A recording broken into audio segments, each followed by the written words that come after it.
Mahigit sa 500 person deprived of liberty o PDL, pinalaya na ng Bureau of Correction o Bucor. Tunghayan ang report mula kay Gab Cabunita. Pinalaya na ng Bureau of Corrections o Bucor ang mahigit 500 na persons deprived of liberty o PDLs noong Hunyo alinsunod sa inihayag ng ahensya noong Biyernes. Sinabi ni Corrections Director General Gregorio Catapang Jr. na sa 562 PDLs, 321 ang nagsilbi sa kanilang maximum sentence, 121 ang naabswelto, 98 ang naparol, 21 ang nabigyan ng probation habang ang isa ay nabigyan ng executive clemency.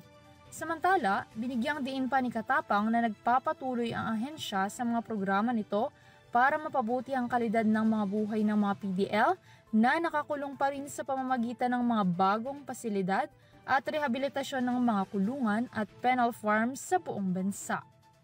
35 naman ang nakalaya sa cash at bail bond, 7 ang nakalaya sa habeas corpus at 21 ang nakalaya dahil sa iba pang paraan.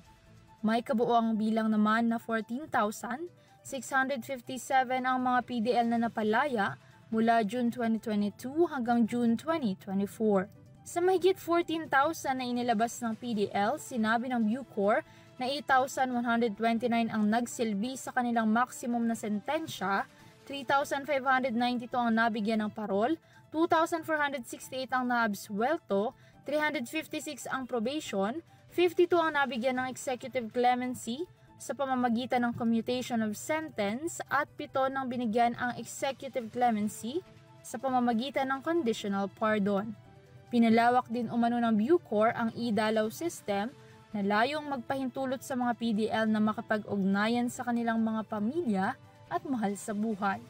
Para sa Your TV News, ako si Gab Cabunita, sumasaludo sa bawat Pilipino.